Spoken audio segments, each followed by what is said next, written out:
السلام علیکم Pakistan AR information میں ایک بار پھر تمام دوستوں کو خوش آمدید۔ پاکستان اور انگلینڈ کے درمیان پہلے ٹیسٹ میچ کے بعد باپ نے اپنے بیٹے کو کیوں سزا دی، اس کے پیچھے کیا وجہ ہے، آج کی زیر نظر ویڈیو میں ہم اسی بارے میں بات کریں گے۔ مگر مزید تفصیلات کی طرف بڑھنے سے پہلے اس ویڈیو کو لائک کریں، اور اگر آپ بھائیوں نے ابھی تک AR انفارمیشن کو سبسکرائب نہیں کیا تو اسے بھی سبسکرائب کریں، اور ساتھ ہی ساتھ بیل آئیکن پر بھی کلک کریں تاکہ جب بھی ہم کوئی ویڈیو اپلوڈ کریں اس کی نوٹیفیکیشن فوراً آپ کو ملتی رہے۔ پاکستانی کرکٹر سے بدتمیزی کرنے کا معاملہ، انگلش کرکٹر براڈ کو ان کے والد میچ ریفری نے سزا دے دی۔ تفصیلات کے مطابق کرکٹ نگران عالمی ادارے انٹرنیشنل کرکٹ کونسل نے ضابطہ اخلاق کی خلاف ورزی پر انگلینڈ کے فاسٹ بولر پر جرمانہ عائد کر دیا۔ مانچسٹر ٹیسٹ میں پاکستان کے خلاف ICC کی لیول 1 کوڈ آف کنڈکٹ کی خلاف ورزی پر پیسر براڈ پر میچ فیس کا 15% جرمانہ عائد کیا گیا ہے۔ دائیں ہاتھ کے fast bowler code of conduct کی شک 2.5 کی خلاف ورزی کا مرتکب پایا گیا ہے۔ یہ واقعہ میچ کی دوسرے اننگز کے 46ویں اوور میں پیش آیا، جس میں یاسر شاہ کو آؤٹ کرنے کے بعد بولر نے غیر شائستہ زبان استعمال کی تھی۔ یہ آرٹیکل کھلاڑیوں اور معاونت کاروں سے متعلق ہے،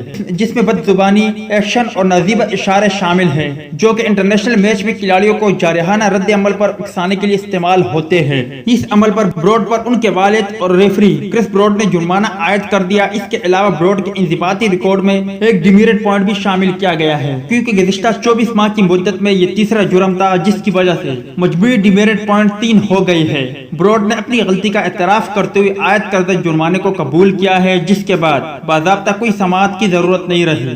دوسری جانب انگلش ٹیم پاکستان کے خلاف دوسرے ٹیسٹ میچ کے لیے ایک اور کھلاڑی سے محروم ہو گئی ہے۔ بلے باز ڈین لارنس خاندانی مصروفیات کی وجہ سے ساؤتھمپٹن ٹیسٹ سے دستبردار ہو گئے ہیں۔ اس سے قبل بین اسٹوک بھی سیریز سے دستبردار ہو گئے تھے۔ تو دوستو یہ تھی اسٹیورٹ براڈ اور جرمانے کے حوالے سے کچھ اپڈیٹ۔ امید کرتا ہوں آپ کو پسند آئی ہوگی۔ اس اپڈیٹ کے متعلق اپنی رائے کے اظہار کمنٹس باکس میں ضرور دیں۔